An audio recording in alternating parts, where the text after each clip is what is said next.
membahas terkait defense mechanism. Tahukah kalian apa itu defense mechanism?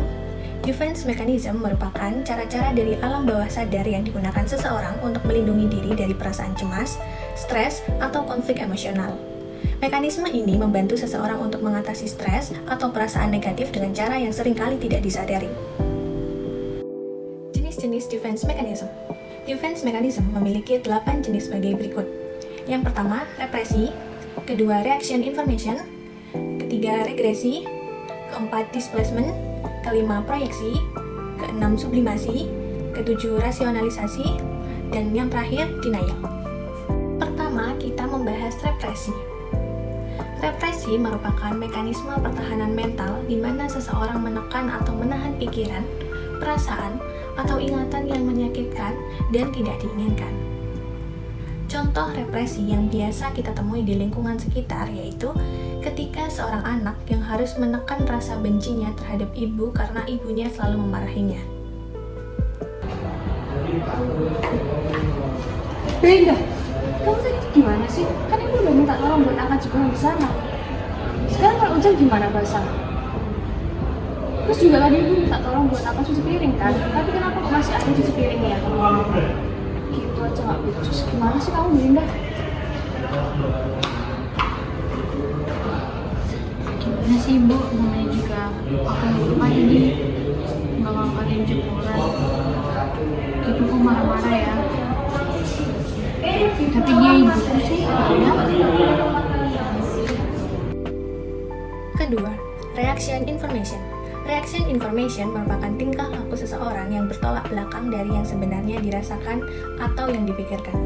Contoh dari reaction information adalah ketika seseorang menyampaikan rasa ketidaksukaannya kepada barang yang diperlihatkan oleh temannya.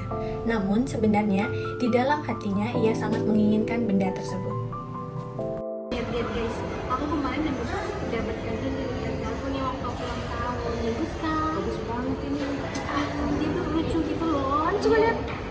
Alah ini mah di toko perhiasan banyak. Biasa aja sih kalau aku. Biasa aja sih.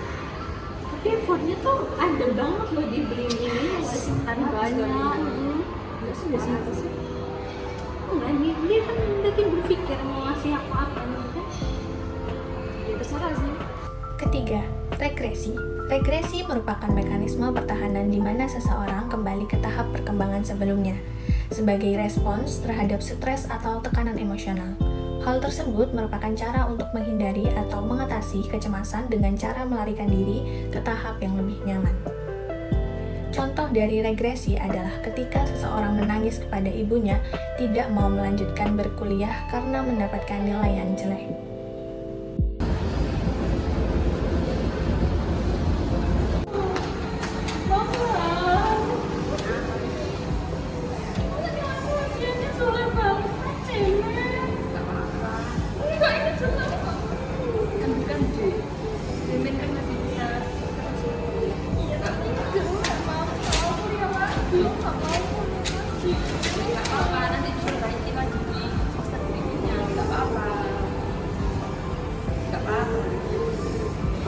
Keempat, displacement.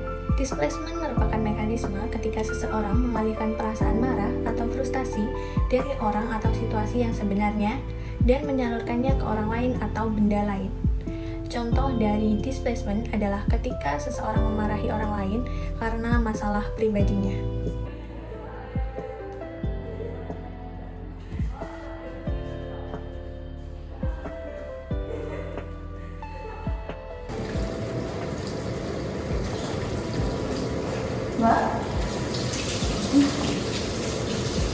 Kelima, proyeksi.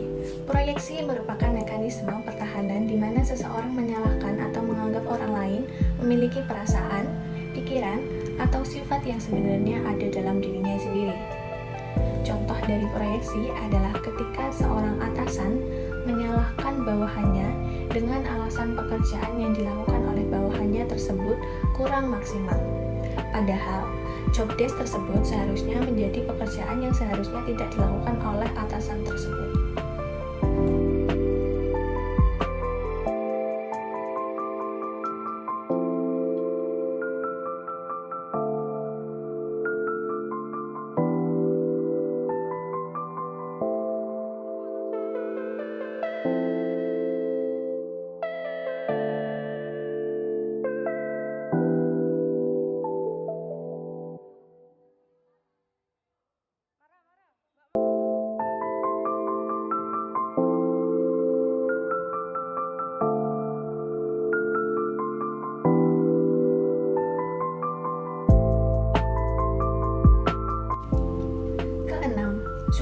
sublimasi. Sublimasi merupakan mekanisme yang terjadi ketika seseorang mencari objek pengganti perasaan frustasi dan putus asa, yang menyebabkan mendorong ia mencari pengganti yang diharapkan dapat memberikan kepuasan yang sejenis.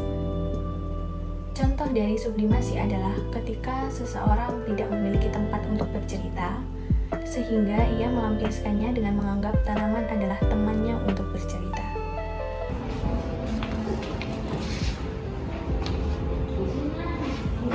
Kamu tadi UTS dapat nilai bagus nih. Kamu nilaiku tertinggi. Bagus deh.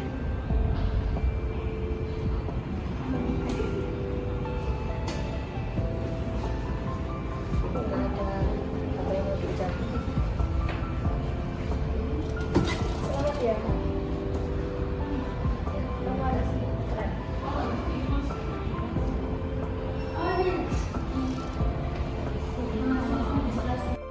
Aku tadi di kelas ada kuis, terus kuisnya kan langsung ada nilainya ya, dan nilainya tuh ternyata punya aku nilainya tertinggi. Tapi pas aku cerita ke ibuku, kok dia kayak nggak bangga gitu ya sama aku. Ketujuh, rasionalisasi. Rasionalisasi merupakan mekanisme yang terjadi ketika seseorang membuat alasan untuk membenarkan tindakan atau perasaan mereka, meskipun alasan itu sebenarnya bukan penyebab yang sebenarnya. Contoh dari rasionalisasi adalah ketika seseorang beralasan capek karena sudah bekerja seharian dan membenarkan dirinya untuk tidak belajar.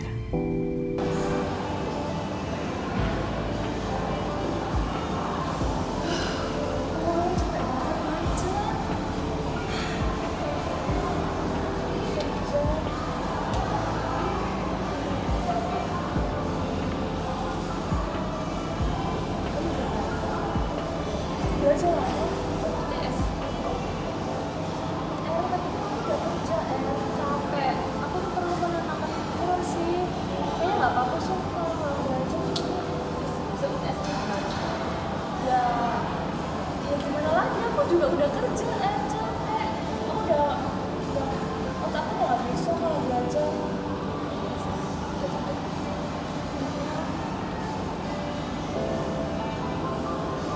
Terakhir yaitu denial. Denial merupakan mekanisme pertahanan diri di mana seseorang menolak untuk memberikan kenyataan atau perasaan yang tidak menyenangkan. Ketika seseorang mengalami sesuatu yang sulit atau menyakitkan, mereka mungkin tidak mau mengakuinya atau menganggapnya tidak nyata.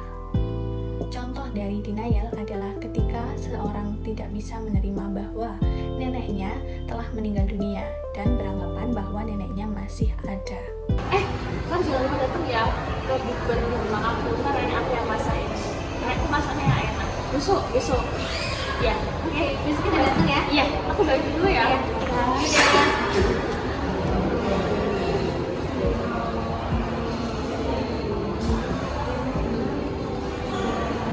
Emotional intelligence. Emotional intelligence merupakan kemampuan seseorang untuk mengenali, memahami, mengelola, dan mempengaruhi emosi diri sendiri serta orang lain. Mencakup beberapa aspek yang berperan penting dalam hubungan, pekerjaan, dan kesejahteraan mental. Terdapat 5 aspek dalam emotional intelligence dan kita akan bahasnya satu persatu. Yang pertama adalah self-awareness. Self-awareness adalah kemampuan mengenali dan memahami emosi, pemicu, serta dampaknya terhadap tindakan. Ini mencakup kesadaran akan kelebihan, kelemahan, dan reaksi emosional. Kesadaran diri penting untuk mengontrol emosi, mengambil keputusan bijak, serta meningkatkan hubungan dan pengembangan diri. Dalam self-awareness terdapat 3 aspek yaitu emotional awareness, accurate self-assessment, dan self-confidence. Berikut adalah contoh yang biasa kita temui di lingkungan sekitar. Bisa terlihat, Kak Putri sedang burn out karena banyaknya deadline. Tidak lama kemudian, ia berpikir dan mencoba kontrol emosinya dengan meregangkan badan dan menenangkan pikiran. Sikap yang dilakukan oleh Kak Putri tersebut termasuk ke dalam aspek emotional awareness. Yang kedua adalah self-regulation.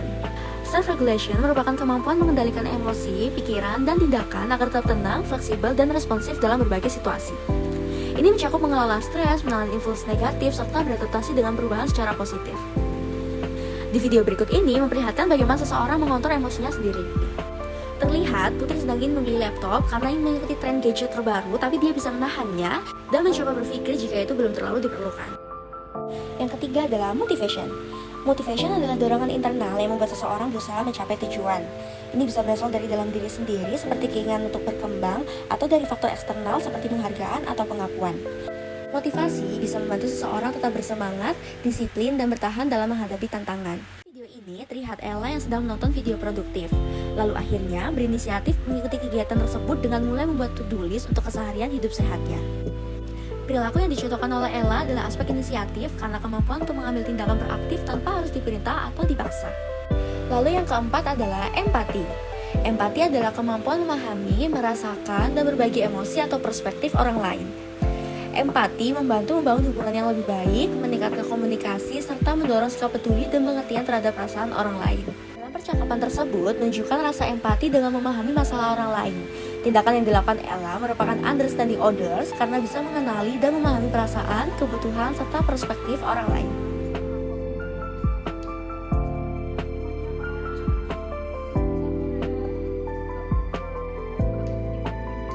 Lalu yang terakhir adalah social skills.